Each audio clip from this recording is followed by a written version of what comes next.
Good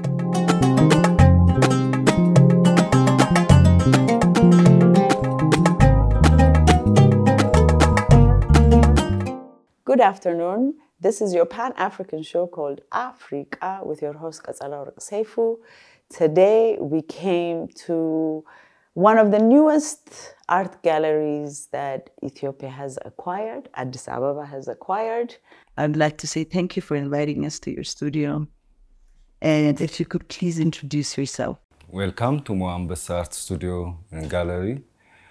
This is my home where I grew up, and my studio, my wife's office, and a gallery as well, every now and then.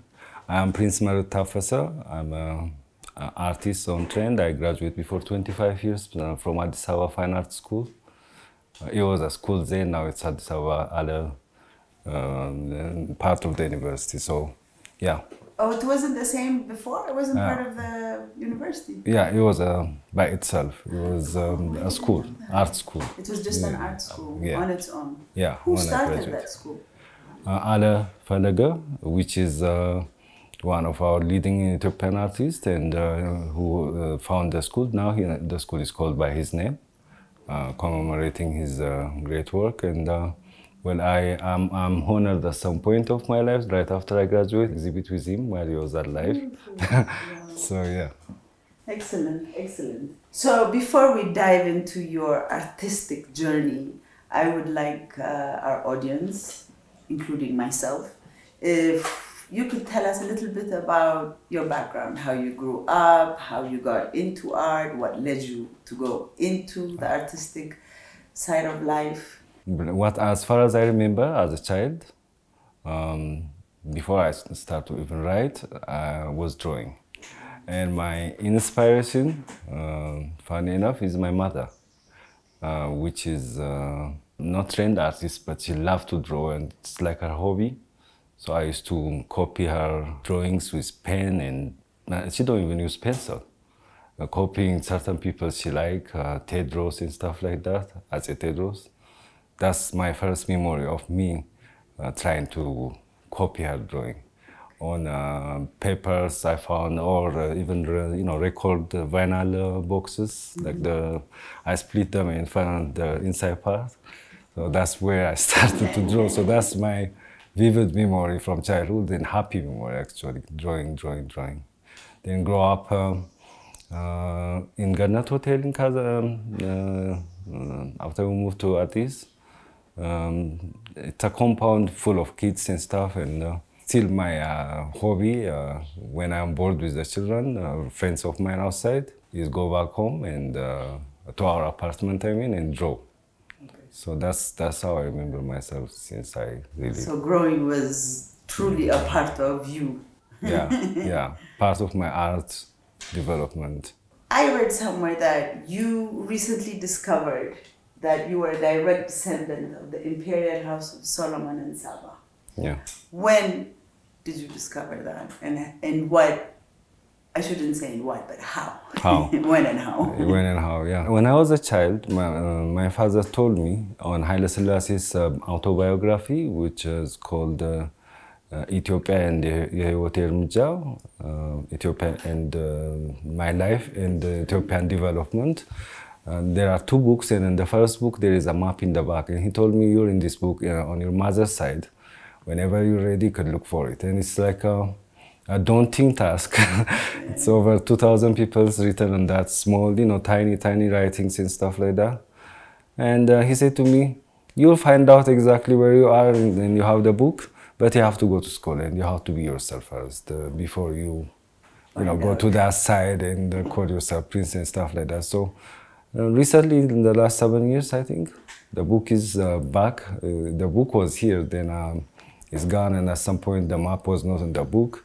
And my wife bring the same book from US in her collection, and I'm like, okay, this is time to look for myself in there. Then it took me a while. I asked my aunt, she's still alive in Piazza, where my grandmother's father's home is, like Gannatatsuke, Georgis Gannatatsuke. Gannatatsuke is my great-grandfather. Okay. On my mother's side, my father. And her husband was the royal family side. Okay. my great-grandfather. So when I asked my aunt, she told me one name, the Jazmach Lamaboye. I didn't go that far. I can count up to my grandmother, grandfather, and one more. Then I don't know. So I couldn't connect with King Sahle Selassie, the gap. So when I know that name, look for it, and I found it, and then it. I didn't even know that I'm that close.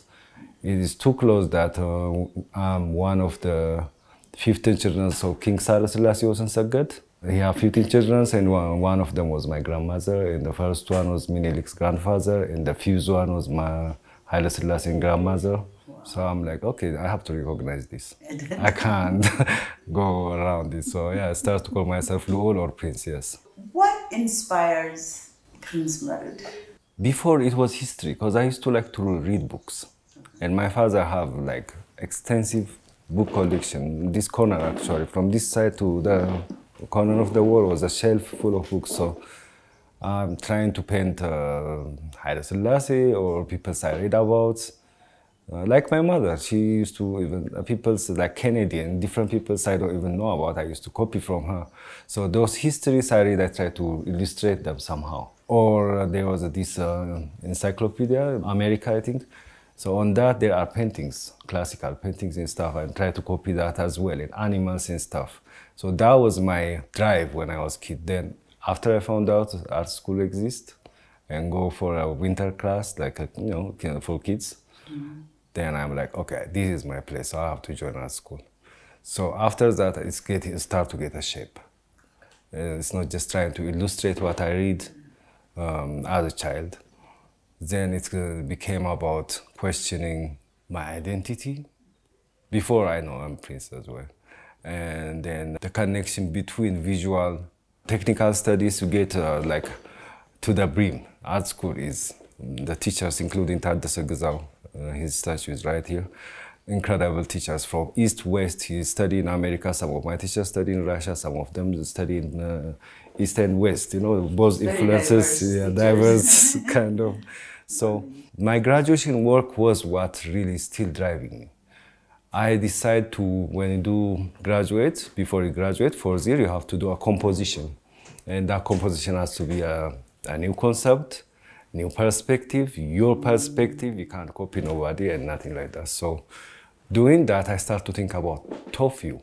And my graduation, both works were top view of me sitting in the studio, and another one is a club, people sitting in a club and having good time, but it's from top as well again.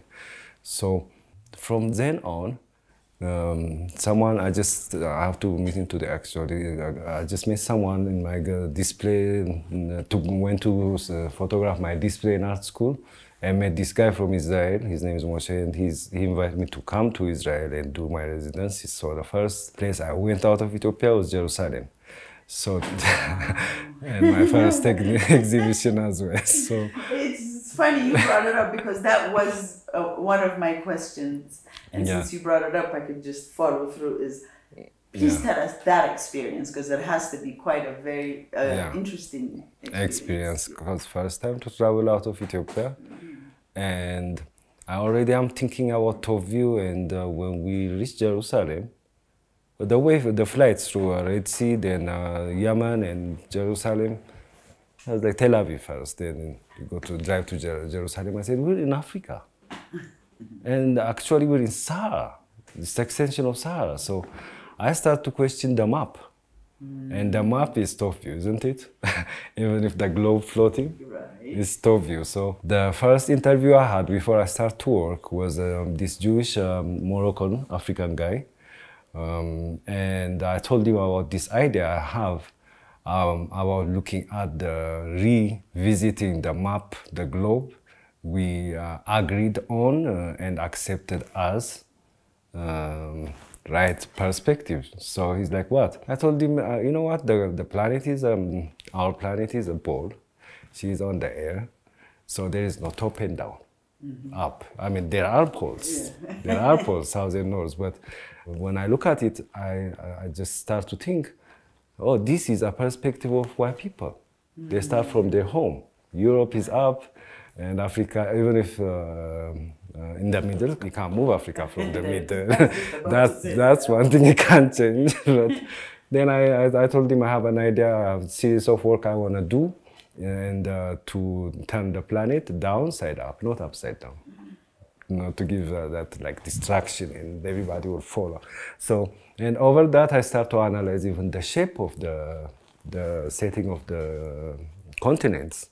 And when I flip it around, South Africa is North Africa now, and Ethiopia is West Africa, and it makes a pyramid actually, because the Asia, the mass of the land, like the solid land, Canada, Asia, where Russia is, and where Canada, which is Native people's land. Anyways, that part is solid, and Africa and Latin America, Australia float this way, and it makes a pyramid. So I'm like, it really is upside down. So he, and other things I told him about too, but then he wrote a newspaper before I start to work again and called it Black Flag. The article called that Black Flag. Okay. So I decided to call my exhibition Black Flag and start to work. So the whole series of work I produced there, all of them done there, different materials, just graduate, whatever. And the guy who invited me gave me a full room of all the stuff he was collecting. He said, you can do anything with this. You can collage it, you can drill it, you can screw it, you can melt it. So I found an old barrel, which is circular, so I make my downside up planet and other works too. So I did so many different diverse things. I almost forgot I was a painter. I'm a painter, I specialize in painting. Most of it is mixed media and stuff. Then I come back from then, since I come back then, I start to do more charcoal, black and white things, but that exhibition was completely black and white, and it was so controversial, people asked me to change the title, including our embassy forced by Israel embassy to change the date. And the theme I work on was so sensitive because the Beta Israels, our relatives, my relatives there, were protesting then because they spill out their blood, and the news was like, they were all over the news. So my black flag with flipping the whole and questioning, questioning even Israelis in Africa and stuff like that. It was not, so it was a successful exhibition, by the way. I stayed 3 months, it was really successful. So since I come back then, my work rotated around that subject. Whether I did charcoal, which is about blackness, and the negative connotation of blackness, and how they flip that thing, the color concept even, dark, negative, white, bright, positive. But the reality, people who have color and have curly hair are in the sun, and who people don't have color are in darkness, isn't it? So all those questions were rotating around my charcoal. So this is my philosophy, basically. So people call you the king of charcoal. Why? Do you just, everything you do is with charcoal now, or how did you get that name? Right after I come back from Jerusalem, come with some paint. There was no getahon, which make paint for us now. That, you know, we can get it plentifully or something like that. But then there is not. So I finished my paint, and I'm like, I started to do charcoal sketch in a small A4 size. I used to like carry my sketchbook everywhere I go anyway. So I said, why don't I use charcoal? Because I love charcoal. When I use, in the school we use it to study models. It's a study, like a pencil. It's a study material. So I'm like, let me find a good paper. Charcoal is plenty. Then we used to buy it at Artistic in Piazza. Now it's closed, and other places too. So I'm like, okay, let me find a good paper. And I found this gray paper, the one they make a pizza box now, gray and white paper. It was cheap. I just go and buy like 20, 30 of them or 40 of them at once, have a charcoal and an eraser and soft paper in my fingers. I'm like, okay, that's it. Why I have to search for a pen? Then too, I'm thinking about how black is perceived. Black people, black color, even some of my work I didn't mention earlier is Black Jesus and Mary.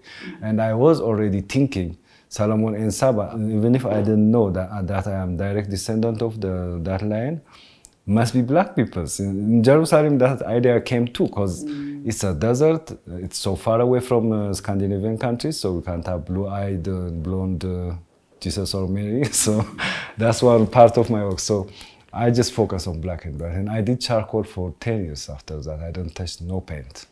Wow. Even if I get a chance and, you know, get paint and stuff like that, I didn't even want it. So yeah, that's when my name King of Charcoal came. And my first exhibition in Ethiopia was charcoal at Asni Gallery at Conjit Place. Yes. Then. And the title was Black on White. Black flag, then black on white. Wow. Yeah. Charcoal is very different. It's even that black and white look from a pencil. Yeah. It's very different. That's one thing that I've noticed. And then when you come to Ethiopia, it's very hard for you guys to get materials, like you said. Especially then. Exactly. And no galleries as well. Asni is the only one there. The private galleries. If you talk about cultural centers, yes, Italian culture, Alliance, they're there, but there is no private galleries there. So all shorters were there fully. Yeah, and you all came out of that. That's what's so beautiful, that a lot of the artists that we have currently came out from that time with having no access to material. And spaces offered to exhibit as well. And now it's a big change, but yeah, we started like that. But I don't hate that, by the way. Yeah. That challenge is what makes me who I am. True. When you have a challenge, that's a door, open door to create something. Absolutely, absolutely. And you guys being creative people, it's like, one way of inspiration. Almost. Absolutely. Yeah. I'd like to ask a question on Africa. What's Africa to you? Well, you see, one part of art, people don't notice, even my motto at some point was beyond decoration. It's not just decorative. Yes, it's decorative. It's what we wear. It's what we eat, even. It's, art everywhere, architecture, the carpet, the chair we sit on. It's art, but it's beyond that. It's more spiritual. When it comes to fine art, especially, and very personal, you have to be very committed and spiritual as well. Mm-hmm. If you're not loyal to yourself, you cannot get that touch or personality of an artist make you the Abebe or Bakara. No. So talking about Africa, unconsciously I already questioned those questions already, about blackness and where is the map locate us now and how we see ourselves now, because we're down and we want to go up and stuff like that. And when I searched more, even the name of Africa was Ethiopia, isn't it? Mm-hmm. The whole continent was Ethiopia before the colonials Berlin conference, and they carve and left what we have now called Ethiopia. Then the ocean, Indian Ocean was Ethiopian Ocean. Atlantic Ocean was Ethiopian Ocean, in their map actually. And they used to do it, Asia and Europe was down. When they drew they think to go up to Africa. They used to think like that, but all of that and the size of Africa, now people are talking about it. I talk about this the past 25 years. The location, the position, and the size of Africa. Africa is more than we see on the map. So the visual, still now we take it back to the visual power. When they show you same thing, like McDonald's or something, when they push something on your head, you believe it. White Jesus, white Mary. They push it. Even if we have the oldest monasteries and church, which has Afro angels and Black Mary and black, we have white Jesus and Mary all over now, printed and otherwise, no? So this thing about propaganda, visual propaganda, which is the most dangerous. It's not speech. You could ignore it. You could say the expression, the word come in here and go out in this side. But visual, you don't even know when it's going. So you believe it. You want to go up to Europe. Yeah. You look up to, the idea of that we're down in everything. So that's how I say Africa. Africa is the biggest continent and the most central. I always said, if you want to open a shop, where do you want to open it? in the middle of the city. Right. No?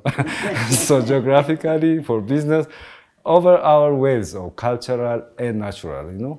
So that's how I see Africa. I call it Ethiopia. Beautiful. I read that you usually do very deep, disturbing, provocative, and unrepentant art. Now, after talking to you till this point, I actually understand. But because, I know, right? But I also would like our audience to understand why people think that's what you're doing. Because I feel like you're making people think. Yeah, it's about provoking and making people see things in different way. And I used to tell them when they say, why don't you paint? You're an incredible painter and this and that. I'm like, I'm painting. It's just black and white, like black and white picture. It's just tones, but it's colors. Many people don't even know it, but it's the black they are scared of. Right. Even if it's a happy thing to paint or draw about. People see the black first. So the darkness already take you to the sad place. But there is a sad period I passed through, challenging period I passed through, and you could see it in my work. Even if it is painting, it can be dark, no? Yeah. So that's there, but still this thing about black and negative connotations is one thing push it heavy. Because most of my works are happy. That's the thing. You see, initially when you took it even further away from art. When you see blackness as humans, what do we see? Do we see happiness? Do we see color? Hope.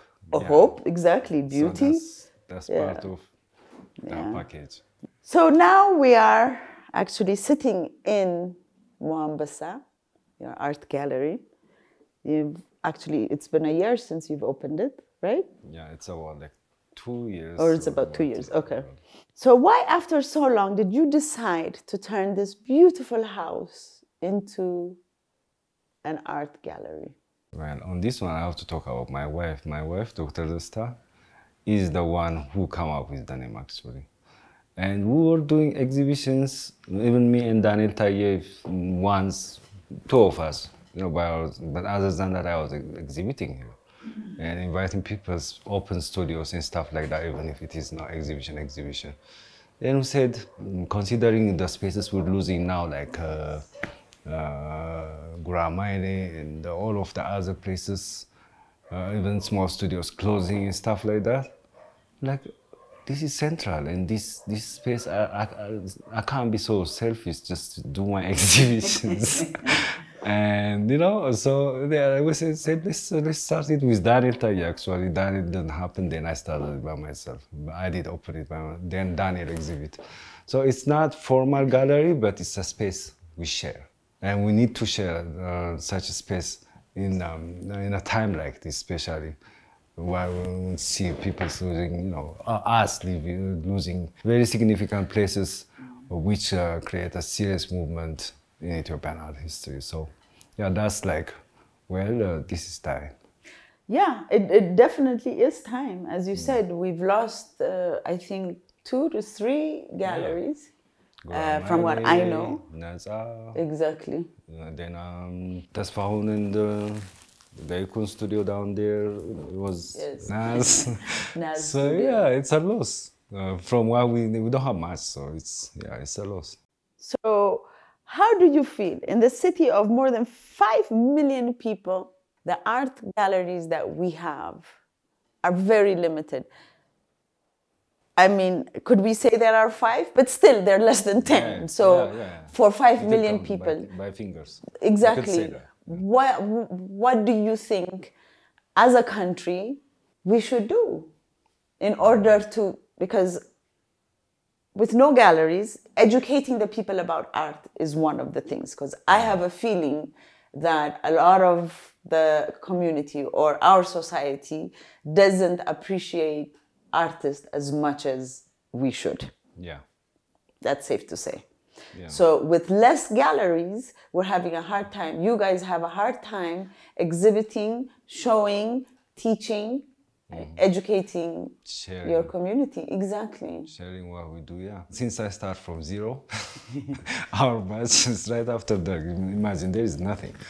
So it's better now, but we, private sector, people like us, have to stop waiting from anything from the government and do what we can. Exactly. Because if you wait, it will not happen. Moambasa wouldn't happen if we didn't say, let's share it.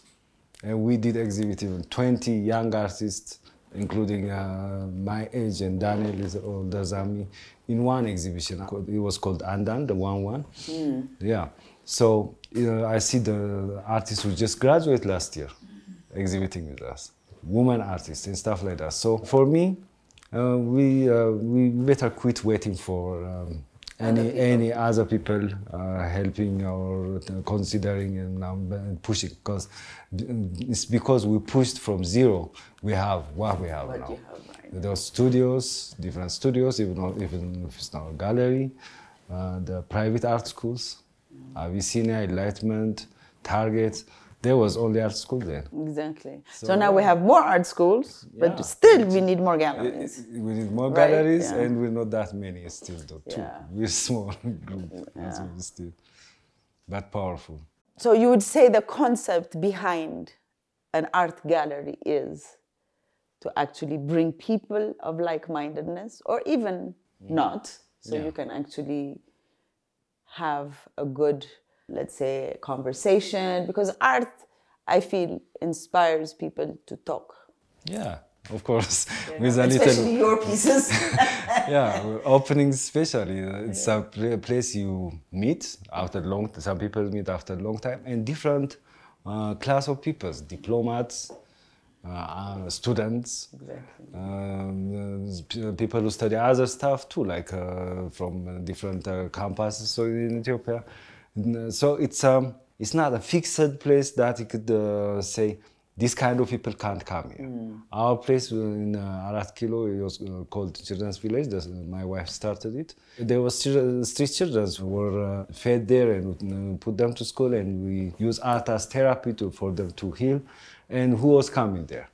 The Rita Mardi or diplomats. Where the street children are. So that it breaks that gap of class. Exactly. And make people meet from different way of life and background. So it's the most dynamic place I think I know for creating dialogue and make people meet. So now I want to take you to your exhibition, Different Strokes for Different Folks. It's a very catchy title. And from what I read, most of your titles are very catchy. Like, people don't even have to know you. Just by the title, I would say, I have to go see this. You know what I mean? Because you don't know where you're going to take it. It's very open. So can you tell us about that exhibition and how you label your pieces and what the purpose was? Because I feel like there was something behind your exhibition, something that you were trying to share or say. I take the titles very serious, especially the title of the exhibition, because I usually don't individually title my works. I do title my works. Some people's works have title before I start really thinking about something, but in general I keep them untitled because it will put them in a box, but the title of the exhibition is very important. At least that will set the tone. Then you could title the works yourself, or be free to title them in your head after that, in that framework. So different stroke for different folk and or walk of life. I end up being not only doing charcoal, now I'm doing everything else, like ink, markers, painting, oil. After the 10 years, I start to do everything. Okay. So it's different techniques too, and it's different language. It's like a music, different instruments give you a different energy, you know? When you put them together, they're harmony and they're symphony and they are this great music. So that's one of the reasons too. Titling my exhibitions, my wife is always there, and she's a writer. Yeah, she really is a good writer. So she helped me on certain titles, including that one. You know, this could be I don't know, a tough question. Sometimes I don't like asking artists who is your favorite artist. But sometimes it doesn't have to be your favorite, but it could be your inspiration. Exactly. First of all are my teachers. They are my closest encounter. And some of them are not even alive now, like Taddese Gizau. And he teach me, for example, first year, first class, Monday. Morning. Okay. Imagine. So he is like, and he came back. If I have to talk about my favorite artist, is one of them. So he came back from the museum because they put him in the museum because he's so outspoken and he's not scared of nobody. So he said something to Mengistu and I asked him to do some medal because he studied industrial design. It's a different side of art. People don't know.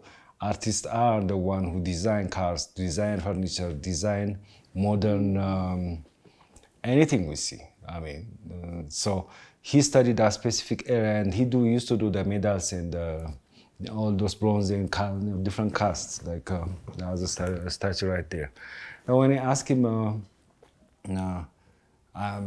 tell him he's supposed to do this or that after I explain the concept, he told him, you know, I told you, I tried to explain and not expecting you to understand. So he put him in the museum. So he just came back from a museum, missed teaching, and found us.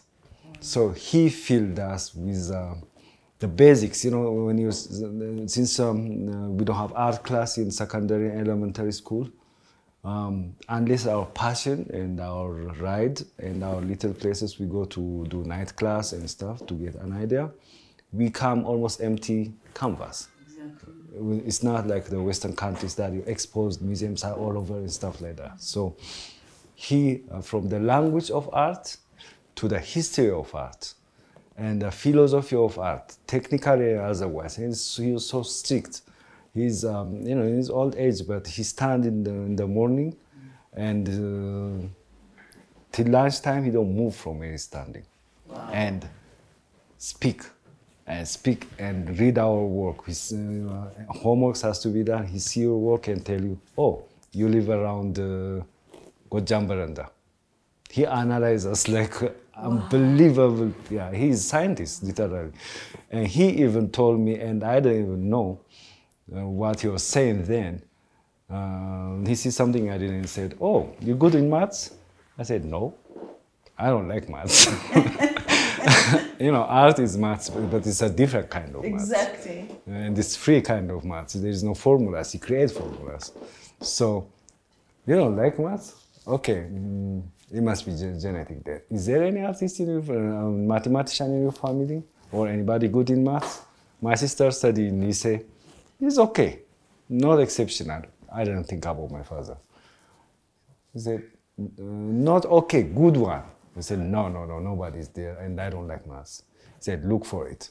And after years, I realized my father was one of the leading bankers of Ethiopia, who was the founder of Commercial Bank and was the Eritrean Integral Regional Manager at the last stage of his height, was representing Ethiopia in Djibouti, where everything came into Ethiopia through him.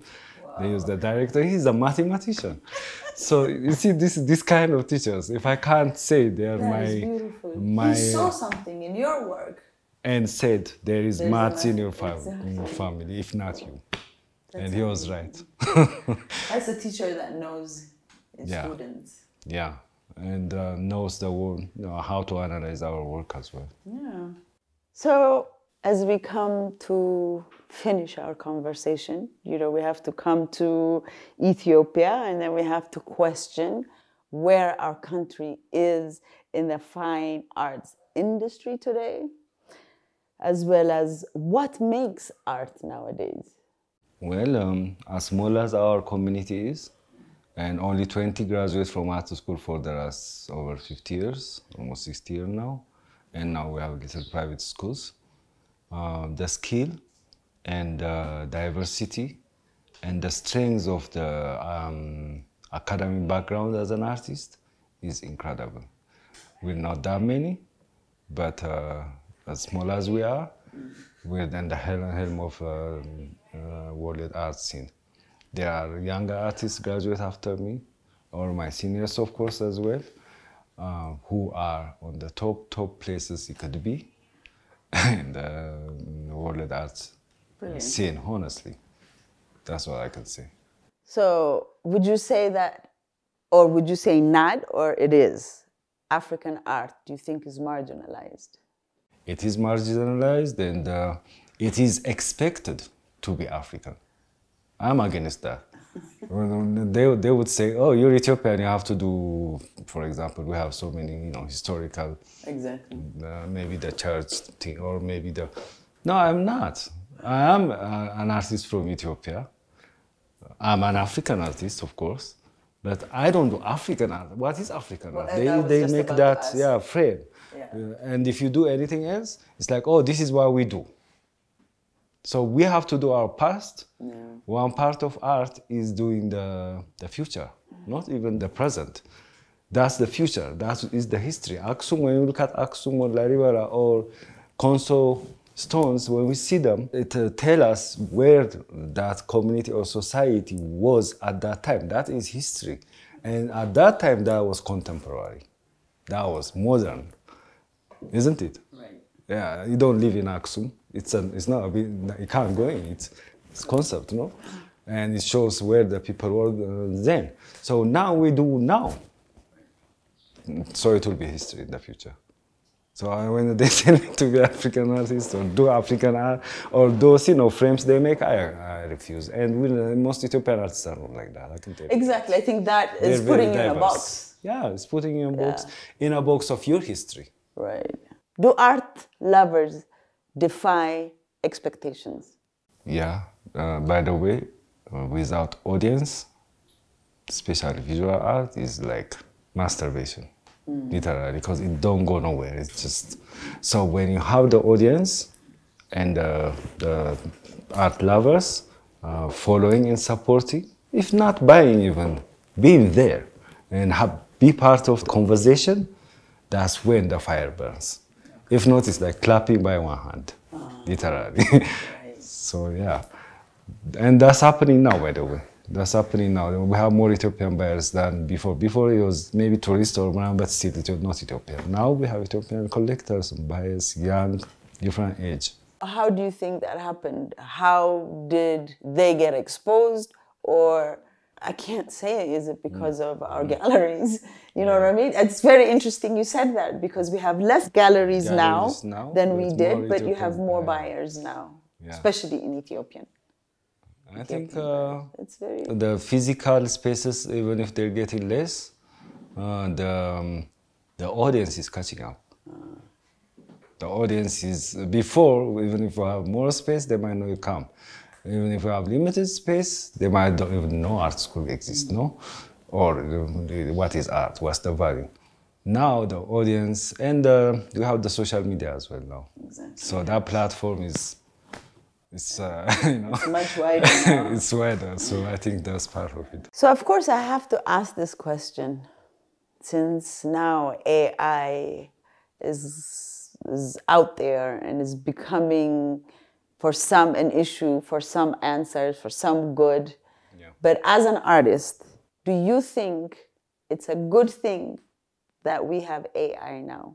No, there is a fine line between. I'm not against technology, because you can paint with your laptop or your phone. Well, I draw with it and I love it. But there is a fine line between fine art and commercial art. So AI as a medium platform is good, but how to quantify and control your copyrights and stuff like that. And I'm being asked, especially on IG, Instagram, people are like, oh, do you have your crypto, we want to buy your NFT is digital, any image you make can be NFT and sell as image. And it's owned by the person who buy it, and he will have digital exhibition, digital space, and digital collection. So I'm walking that road very carefully. Because in the end of the day, when visual art, and I think music too, is the intimacy and the originality of the creation. That's the value. You can't repeat, even the artist cannot repeat it. Exactly. Isn't it? Thank so, you. So that it's a really, we have to go carefully, but we could use it somehow if we know how. We have actually come to the end of our conversation. But now that we have finished it, we've treaded through so much. On our closing, I would like you to say something about, as an artist living in Ethiopia with no gallery space or spaces where you could put out your work, how do you think we should go forward? Yeah. And also advising the younger artists that are coming out now, what is their best way to get their stuff out without artificial intelligence? No NFT. Exactly. Well, seeing at least our generation, I could say that now. No, it's already 25 years since we graduated. So seeing us starting from almost nothing, it's better than then. So they don't have to be discouraged. They just have to. The answer for an artist, nobody asked me my diploma or a degree or masterate or doctorate. Everywhere I go, from Israel to South Africa, I did a residency there, and anywhere, they ask to see my work. An artist. That's your diploma. Yeah, that is your degree, that's your doctorate, that's your yes. masterate, whatever it is. So keep on working. The work will find its place.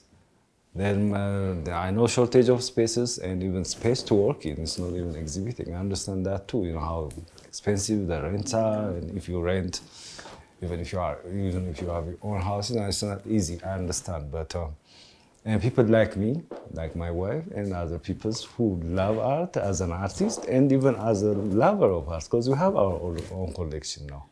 I could show you some of the works. You can like, oh, you have this, you have that. We don't even know we have this mass collection since we displayed one day. Wow.